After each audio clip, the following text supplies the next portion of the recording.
open a blueprint for the future, right? Okay. And you expect, well, you expect straight lines. Right, like a clean schematic. Exactly. A highly organized, very legible architectural schematic.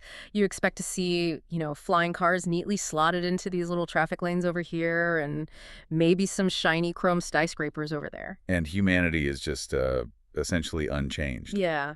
Just walking around with, I don't know, better smartphones and a sleek new wardrobe. We assume tomorrow is basically today, just with faster Wi-Fi. But then you encounter a text that takes that neat linear blueprint and just, tosses it straight into a wood chipper. Replaces it with this swirling, multidimensional web of open source gene editing and omnipresent artificial intelligence, and a total radical dismantling of the self.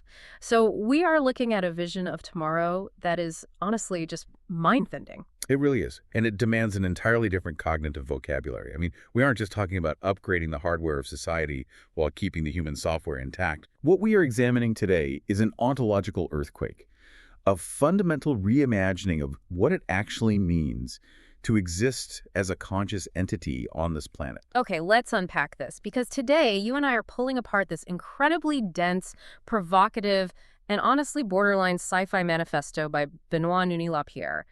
He published this sprawling series of writings on Substack trying to map out what he calls the, and brace yourself, the metathesis of the transdisciplinary developmental triangulation frameworks. A very heavy title. Yeah, and the core engine driving this whole vision is something he calls the double transversal transjective quadratic model, or the delta T squared. Right. And before you, the listener, just roll your eyes at the heavy academic jargon of that title, stick with us, because beneath that wall of theoretical physics-sounding language is a proposal for a reality where AI, CRISPR, and radically new social structures completely erase our current definitions of work, of nature, and of humanity. Yeah. To appreciate why Nouni-Lapierre is proposing something so extreme, we have to look at the philosophical trap he thinks we're currently stuck in.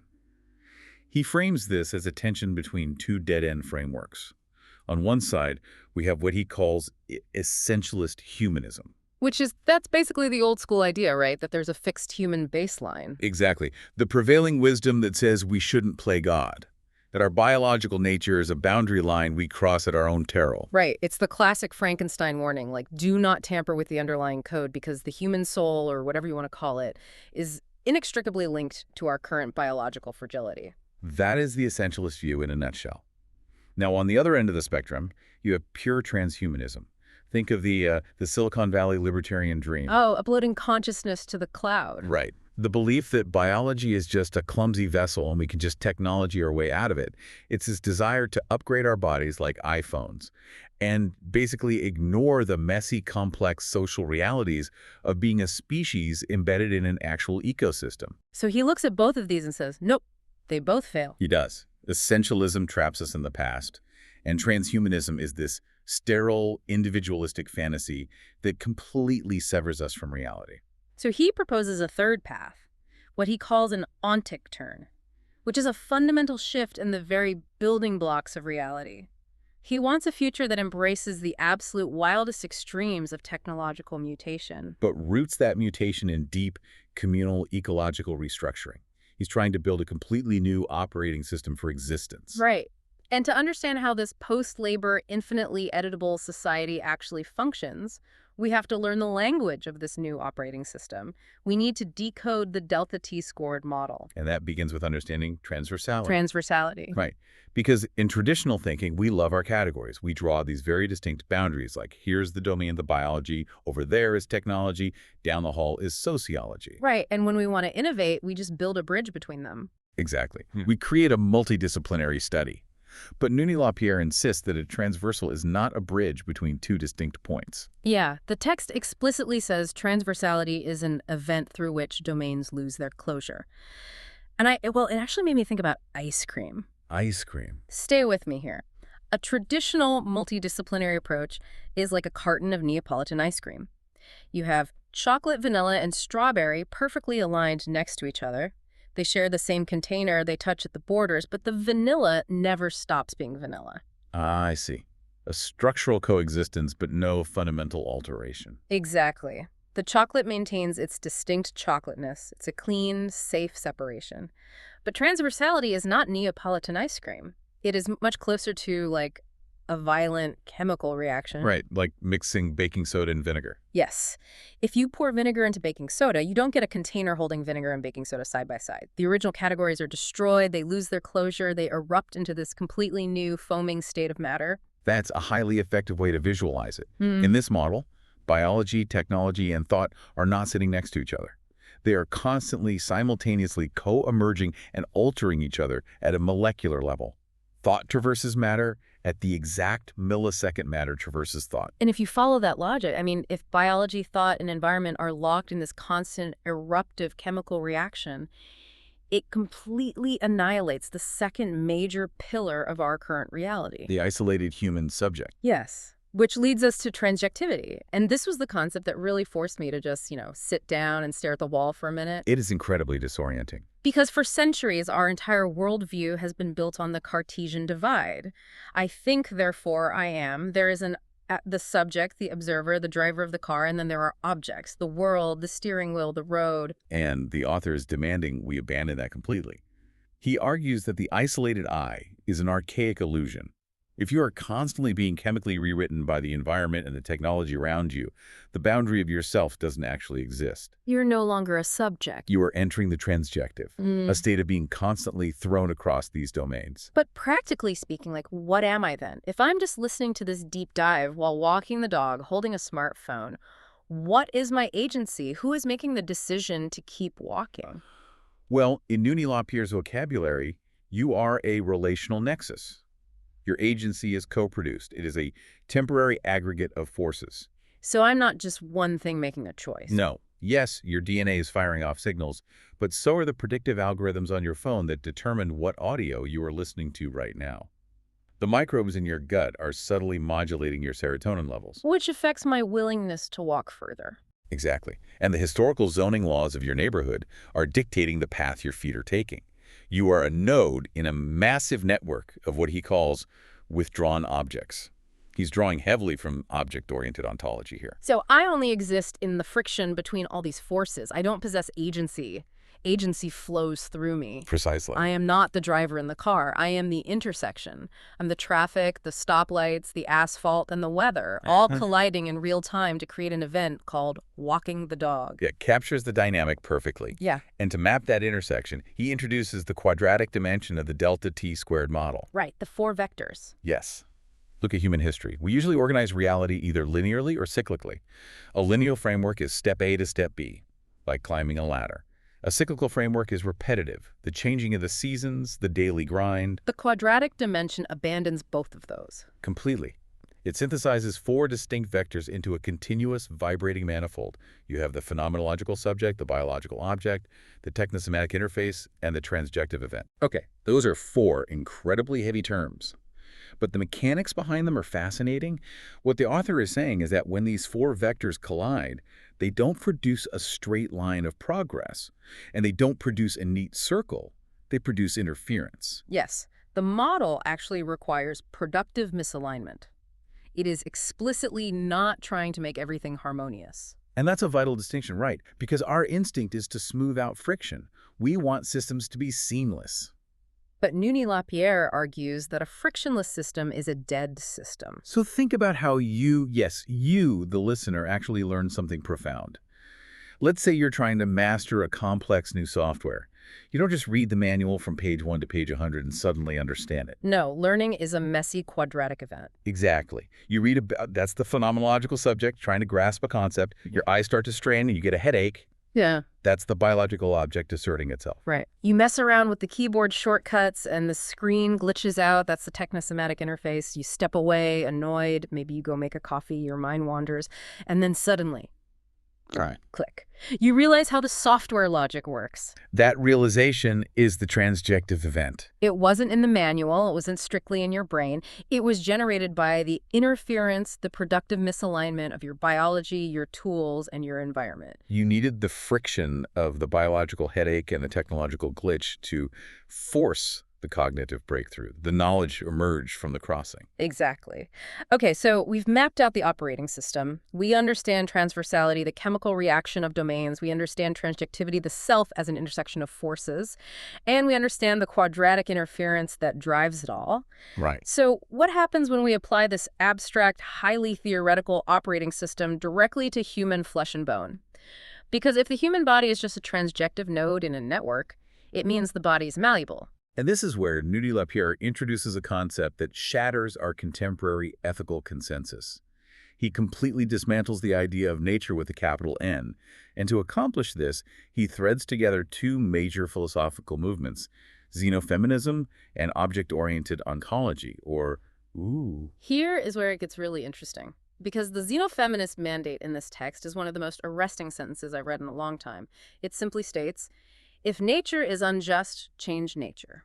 It is an absolute, unblinking rejection of biological determinism. It completely rejects the argument that just because something is natural, it is inherently moral or good or untouchable. It attacks the appeal to nature fallacy at its root. For millennia, biology has been destiny, right? The limitations of the human form, disease, decay, the rigidities of biological reproduction, these were viewed as a sacred baseline we just had to endure. But xenofeminism argues that enduring biological limitation isn't noble. It's a form of subjugation that we now have the technological tools to overthrow. And this is where the object-oriented ontology really clicked for me. Ooh argues for a flat ontology. Right, meaning the universe doesn't have a VIP section. Humans have spent all of history acting like we are the main characters of reality, and everything else, trees, rocks, animals, algorithms, are just props on our stage. But Wu flattens the hierarchy. A human, a corporation, a strand of DNA, a climate algorithm, a microscopic tardigrade, they are all just objects. They all exist on the exact same plane, exerting pull on one another. And when Nuni Lapierre combines that flat ontology with the xenofeminist mandate, the human body loses its sacred privilege. It becomes what he calls a hyperorganon. It is no longer a temple, it is a programmable substrate. It's clay. Which brings us to the tool we use to mold that clay, CRISPR and advanced gene editing. The text envisions the dawn of a post-DNA global phenotype. And I want to pause here because we need to be incredibly precise about what this means. He is not saying that physical DNA vanishes and we become digital avatars floating in a server farm. We remain physical, biological entities. Right. But what's fascinating here is that the relationship to our biology fundamentally changes. DNA transitions from being a fixed destiny to being an open-source, rewritable medium. He refers to it as liquid software. Liquid software. Think about the DNA you inherited from your parents. Right now, you probably view that as your historical anchor. It dictates your eye color, your predispositions, your baseline physical architecture. You might dye your hair or get a tattoo, but your genetic code is the unyielding foundation of you.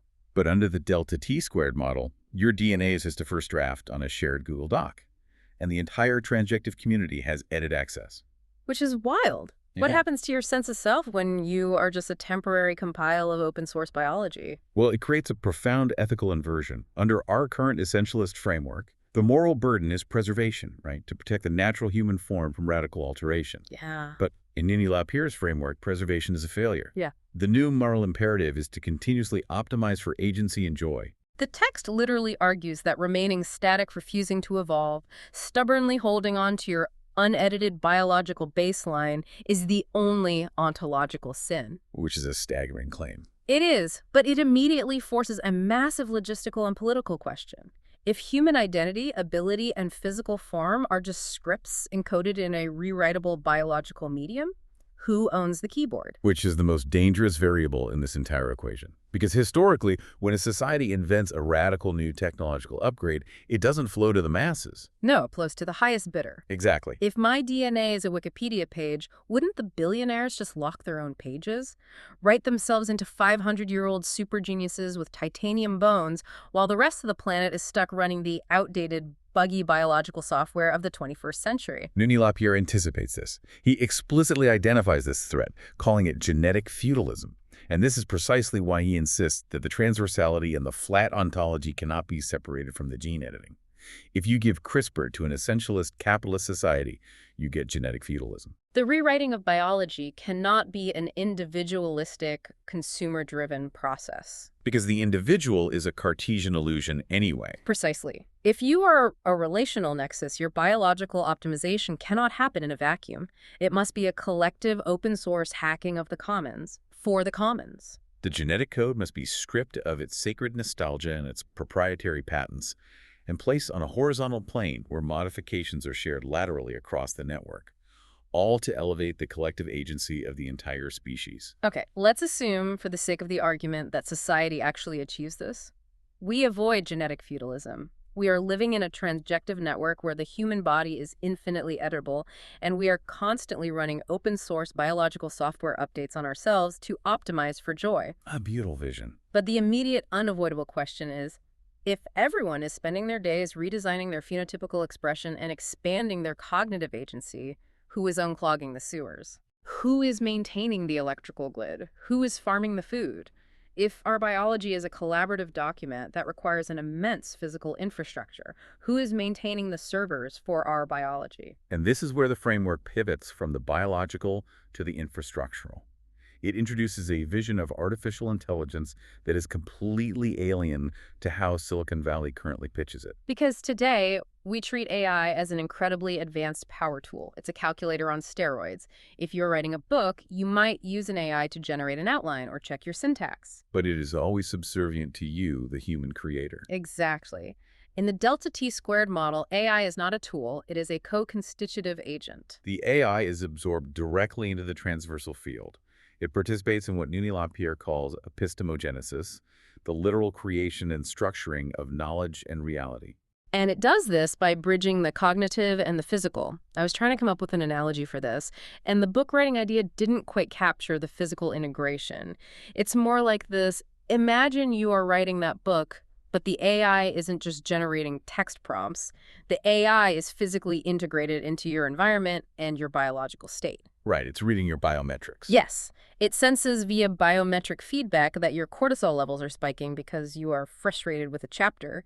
In real time, the AI autonomously dims the ambient lighting in your room, alters the syntax of the software you were using to reduce cognitive load, and simultaneously reroutes community supply chains to ensure a fresh meal is delivered to your building in exactly 20 minutes. All while suggesting a philosophical pivot for your protagonist based on a global data set of human emotional responses. Exactly. The writing of the book is happening across your biological body, the atmospheric environment, and the computational code simultaneously.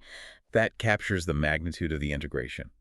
The AI manages the complex, planetary scale physical logistics, the energy grids, the agriculture, the sanitation, while simultaneously processing symbolic cognitive work with us. It forms a distributed cognition. Human intelligence isn't sitting isolated in a skull, and artificial intelligence isn't isolated in a server farm. Cognition is the fluid that flows between the biology and the silicon. And this distributed cognition is what allows for the total dissolution of traditional labor. The text argues that AI decouples survival from labor. It completely erases the historical distinction between manual activity and intellectual activity. The implications of that cannot be overstated. Since the agricultural revolution, human society has been strictly organized around cycles of labor. We endure manual toil to secure caloric survival, and we segment intellectual labor into specific classes or leisure time. But in this post-labor horizon, the extraction of resources and the maintenance of survival infrastructure is automated via continuous adaptive feedback loops, not grueling human labor cycles. Right. Algorithms are modeling the global caloric needs, managing the hydroponic farms, and automating the drudgery entirely in the background, like an autonomic nervous system for the planet. You don't have to consciously think about making your heart beat. The post-labor AI means humanity doesn't have to consciously think about generating basic survival resources. So as the author states, labor is replaced by the great work of morphological and cognitive evolution. Now, I have to pause and challenge the text here, because taking away the struggle for survival sounds like a utopia. But historically, humans are uniquely terrible at handling a lack of friction. We really are. If we wake up tomorrow, we don't have jobs, our housing and food are seamlessly provided by a planetary AI nervous system, and our bodies are infinitely editable. What exactly is the substance of daily life? Are we just sitting in perfectly climate-controlled rooms, meditating and endlessly tweaking our CRISPR sliders like we are creating avatars in a video game? That sounds less like a utopia and more like a horrific, meaningless void. Exactly. It sounds hollow. And Nuni LaPierre is acutely aware of that danger. He recognizes that if you remove the scaffolding of traditional labor, survival, and biological determinism, a society could easily collapse into an entropic, narcissistic nihilism. To prevent the void, you need a radical, continuous engine of meaning-making. You need an entirely new cultural paradigm. He calls this neoculturation. And to achieve neoculturation, the author argues we have to violently dismantle the old, inherited structures of identity that currently provide our sense of meaning. Right. Now, we need to be very clear here. This brings us to a part of the text that dives explicitly into racial and political philosophy. And as always, we are simply reporting what the author has laid out in the text. We're not endorsing these specific viewpoints, but we need to explain his mechanics. Absolutely. The author diagnoses our current cultural malaise by targeting what he terms the calcified temporal rigidity of inherited identities, and he explicitly focuses on whiteness. To understand this diagnosis within the mechanics of the delta T-squared model, we have to look at the concepts of entropy and negentropy. Yes, entropy in thermodynamics is the gradual decline of a system into disorder, stasis, and eventually heat death. Negentropy is the reverse, is the active generation of complexity, life, and dynamic order. So in simple terms, a sealed, sterile room slowly gathering dust is entropic. A thriving, messy, infinitely complex coral reef is negentropic. Precisely. And in Nuni LaPierre's framework, any demand for genetic purity, any attachment to ancestral stasis, or any insistence on a fixed, unchangeable species identity is fundamentally entropic. It is an attempt to freeze the code. It stops the transjective flow.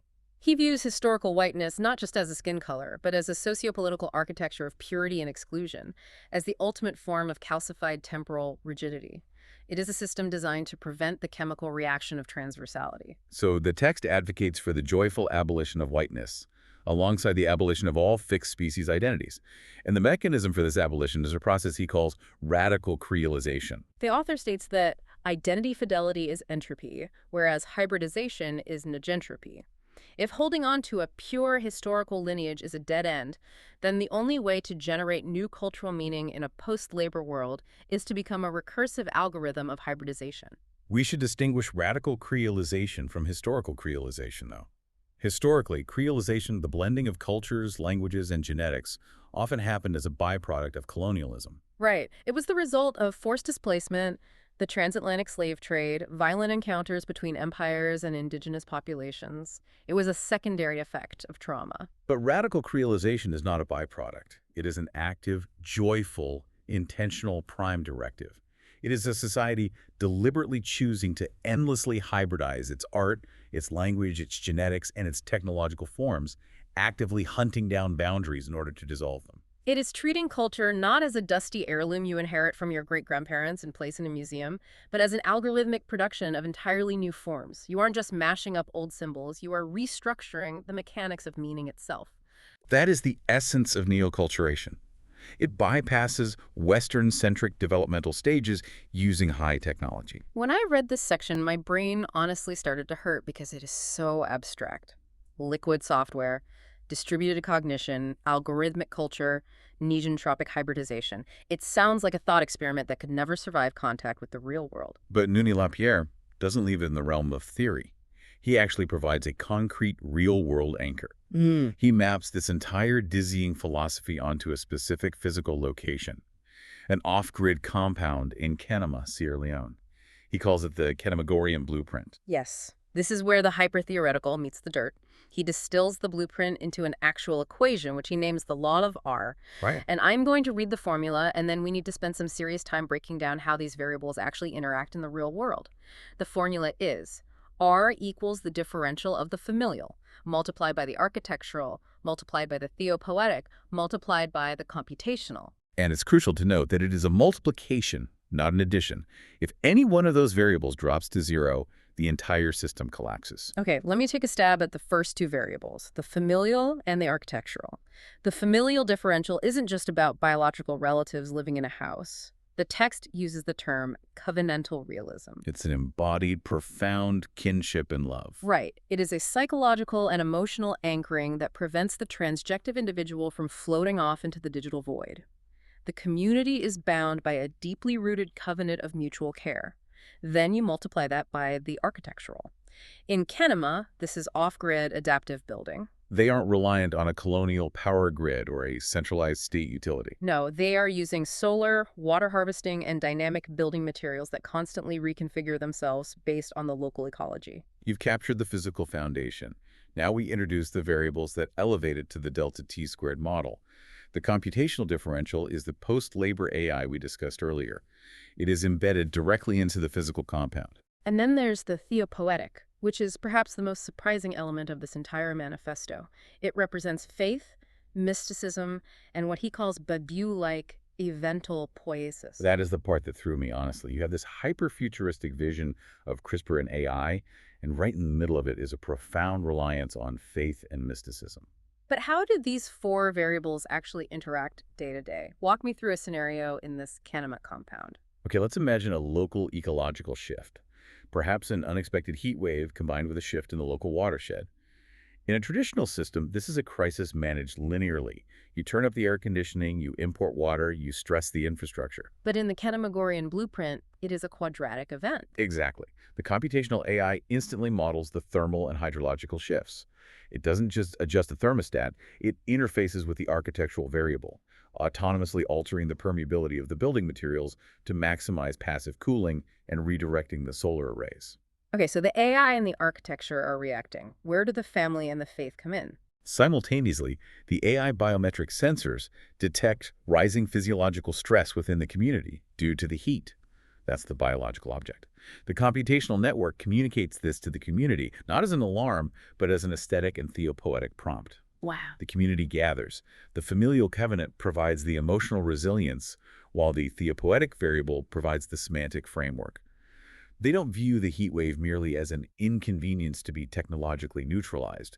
They ritualize it. They use the environmental pressure as a moment to hybridize a new cultural narrative. Exactly. Perhaps generating a new, localized dialect or art form that expresses the transjective reality of heat, silicon, and human endurance. The technology manages the logistics, the architecture adapts the physical space, the familial provides the bond, and the theopoetic generates the meaning. They aren't just surviving the environment, they're algorithmically translating environmental friction into new cultural code. The technology doesn't replace their humanity, it acts as an amplifier for their communal and spiritual evolution. That is staggering. It proves that this isn't just a theory for elite university seminars. They are living the transversals in the mud of Sierra Leone today. Which naturally raises the ultimate problem of transmission. If you have a society that operates on this incredibly complex, rhizomatic, constantly shifting paradigm, how do you study it? How do you teach it to the next generation without freezing it into dogma? Well, I can tell you how we do it now. We put people in a concrete room, a professor stands at a lectern, reads from a textbook that was printed 5 years ago, and we call it an education. Right. But in a world of liquid software and productive misalignment, the traditional university model is completely useless. The text argues that the institution itself is fatally calcified. Nuni LaPierre asserts that the site of knowledge production is no longer the isolated institution, but the living environment. The academic paradigm relies on separation. The laboratory is separated from the street. But if transversality dictates that domains must lose their closure, then the laboratory and the street must merge. The new model for learning is what he calls the consortium compendium. Think about the way academic research is disseminated right now.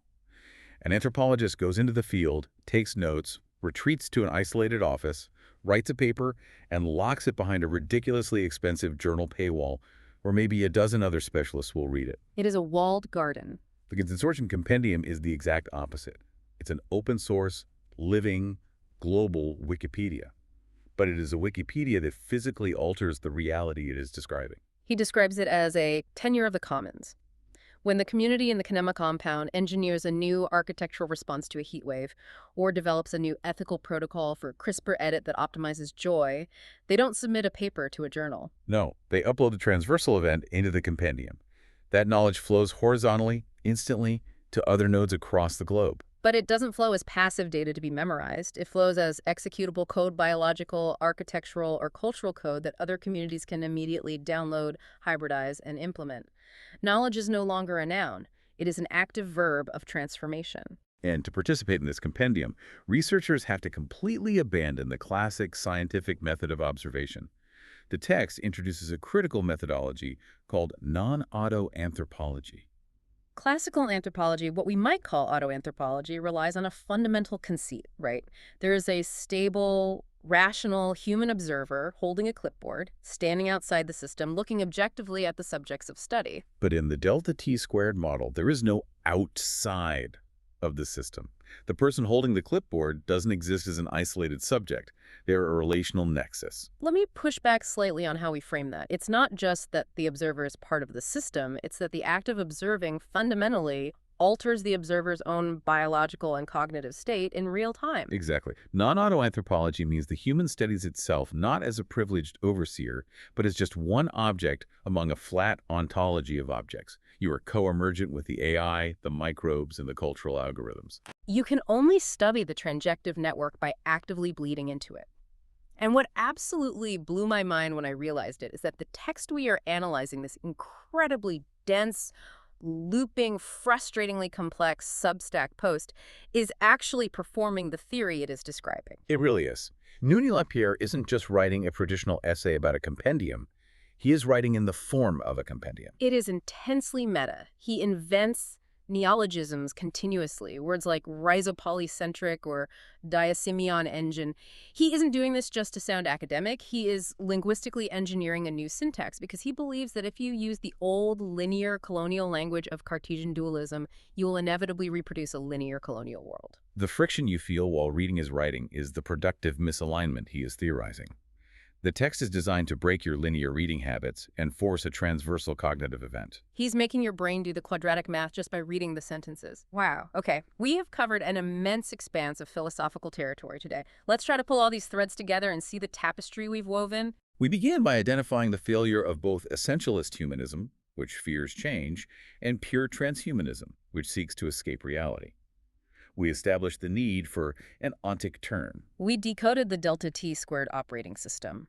We learned that reality isn't composed of isolated objects in neat categories, but is a transjective network of continuous chemical-like transversals, driven by the productive interference of biology, technology, thought, and environment. We saw how that flat ontology and xenofeminist mandate turns the human body into a hyperorganon, where DNA becomes liquid software, editable via open-source CRISPR networks, shifting our moral imperative from preserving nature to actively optimizing for collective joy and agency. We discussed how post-labor AI acts as a co-constitutive cognitive partner, automating survival and freeing humanity to pursue morphological and cultural evolution. Which necessitates neoculturation, the joyful dismantling of calcified identities and whiteness through the negentropic engine of radical creolization, grounded in the real-world covenantal, architectural, and theopoetic algorithms of the Kinemagorian blueprint. And finally, we explored how this reality is maintained and expanded not through isolated universities, but through the living, open-source consortium compendium utilizing non-autoanthropology to study a world we are inextricably tangled inside. If we distill this vast metathesis down to its absolute core, the message is this: the human, as a fixed, laboring, biologically constrained, isolated noun, is dead, and it should be allowed to die. Long live the transjective, a fluid, communally connected, endlessly becoming network. The future isn't about building a better cage for the human animal. It is about dissolving the cage, dissolving the boundaries of the animal itself, and seeing what terrifying, beautiful new forms of life emerge in the crossing. It is a blueprint that completely rewires how you view your own existence. And it leaves me with one final thought, a question I want to turn directly to you listening to this right now. Imagine we reach this horizon. Imagine everything about you, your genetic code, your cultural heritage, your daily survival is unmoored from history and becomes infinitely editable liquid software. A profound shift. If you can change anything, what is the core you that decides what edits to make? When there is no natural baseline left to anchor yourself to, what internal compass will you use to navigate the great work of yourself? A necessary question for anyone preparing to step into a transjective world. Thank you for joining us on this intense intellectual expedition. We dismantled reality today and hopefully put it back together in a way that leaves you seeing the world a little differently. Until the next deep dive, stay insanely curious.